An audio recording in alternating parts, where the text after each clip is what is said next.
another video. My name's Simon, and in this video I want to show you my homemade reflector oven. Now, I've been after one of these for ages and couldn't quite justify the price tag that they seem to fetch, so I decided to make my own. I wanted one that folded flat so that I can take it away on canoe trips and things, or that would stuff down the back of a rucksack. So it had to come apart, and I looked into the idea of a folding system, you know, with hinges and things, but it was going to be a bit complicated. Not impossible, but I decided to keep it a bit simpler. And inspired by my honey stove, which you may have seen on previous videos, I went for one that's slotted together. So we have a few different components here. I'll put it together and you can see what it looks like.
So, the reflector oven works by reflection, hence its name, and you position it near your fire. So say my hand represents where your campfire is. You're going to get direct heat off the fire, which would cook the front of something. Obviously in an oven you need to have heat all the way around whatever it is you're cooking. So the idea is that heat from your fire is also reflected off the top of the oven here and down onto the food. It's reflected off the bottom of the food and up onto the food, and it's reflected off the back. So you have all this reflected heat as well as direct heat, and that's why it is the shape that it is. That's why it's this odd shape, and that's basically how it works. So yeah, let's take a look at how I made it. So I decided to make a cardboard mock-up, a 1:1 scale full-size cardboard mock-up of my reflector oven, to make sure that my idea was going to work and everything slotted together as it should do, and to check whether there were any parts that I wanted to change. So this is it. I've written on there the measurements, just for reference when I'm converting this onto aluminium for cutting out to make the actual parts. Okay. Now the sizes of this reflector oven are totally based on this grill, which I already had. This is the grill that I take with me camping often, and I use it in the fire just to put my pot on if I haven't got a pot hanger on the go or whatever. It's just a useful thing to have. So I wanted to be able to use this in my reflector oven so it's multi-purpose, and therefore all my measurements are based on this. So really, if you want to go ahead and make one of these reflector ovens, you need to have in mind what you're going to have as your shelf, because that will determine the size of it. Okay.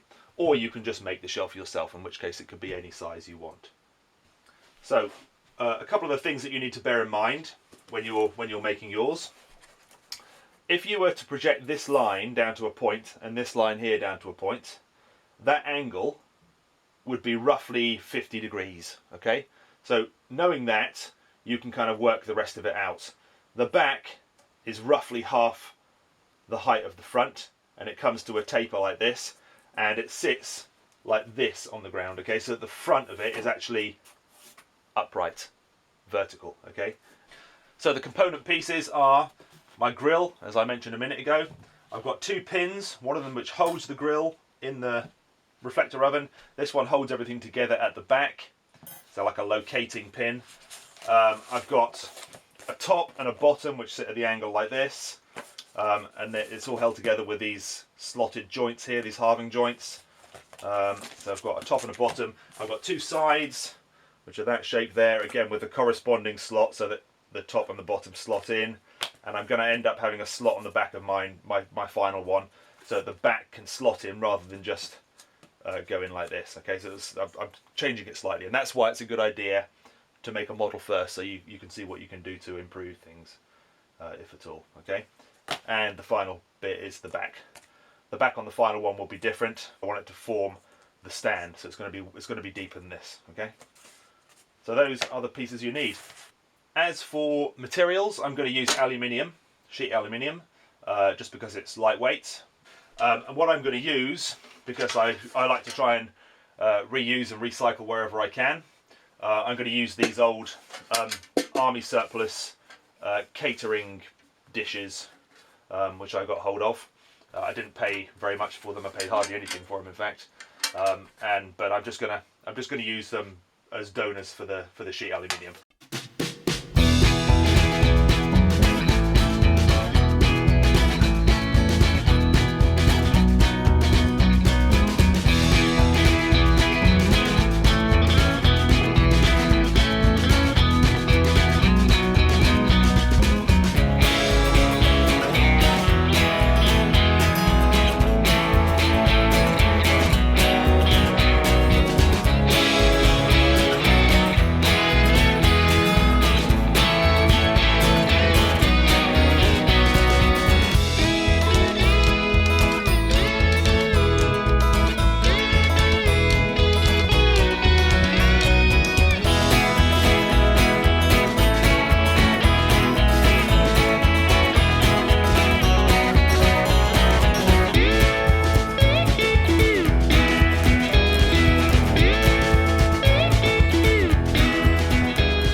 Alright, I'm really pleased with that. It's come together well.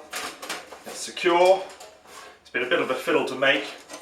The hardest bits being these slots at the back here. I tried a couple of different ways first until I found something that worked. But yeah, that works well. I'm really pleased with that.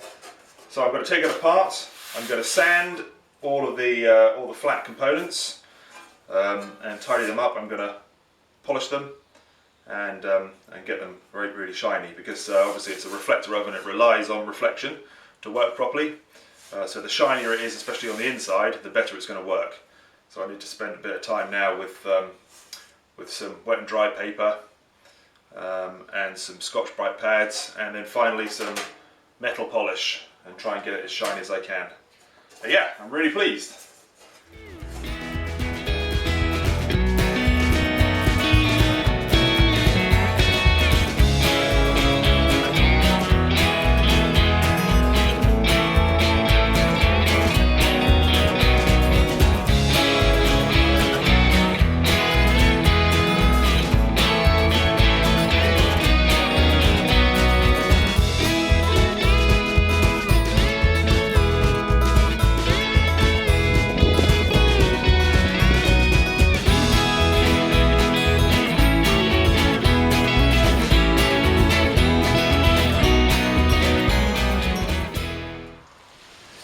Okay, so I've got a fire lit, and I've just got the reflector oven sitting there just warming up in a minute while my bread here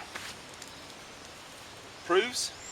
So I've got a cheddar and jalapeno loaf, just a small one, in this tin, just with some cling film over to try and keep the warmth, and I've just got it near the fire so that it can prove in the warmth, by the warmth of the fire.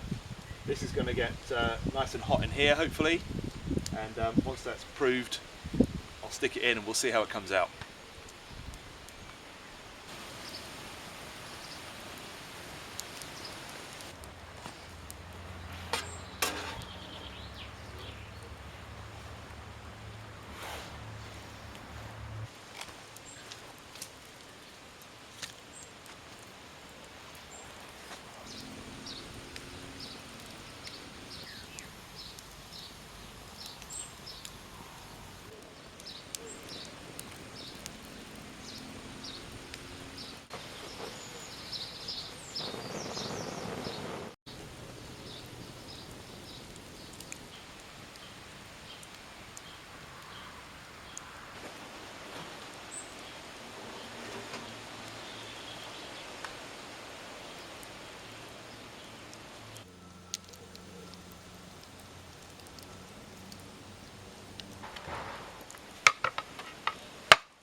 really well.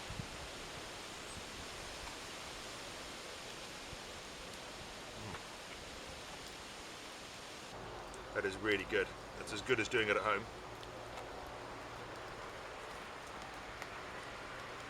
It's got a nice crust on it.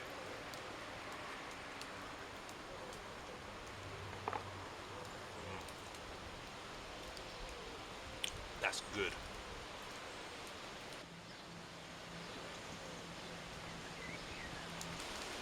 The only thing I'd say that in use, you have to have it really quite close to the fire, much closer than I thought you would need to have it. But that's not a problem.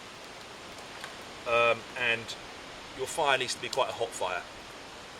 You know, I found that for the first bit, there wasn't enough wood on there. I had to get on quite a bit more wood and get a bit more heat going on. So it has to be a lot closer and a lot hotter than you think it would need to be. But actually, it works really well. I'm definitely going to be using this more often, even if it's just to bake bannock and maybe, you know, muffins and cookies and things. It'll be great. It's going to get lots of use. I'm really pleased with it. Well, thanks for watching. I hope you've enjoyed the video. Hope you may have found it useful. Might inspire you to go out and make a reflector oven of your own. Don't forget, if you haven't already subscribed to the channel, please do. That would help me out. That would be great. And any comments, just leave in the section below. And don't forget to like and share. I'll see you on the next one. Cheers.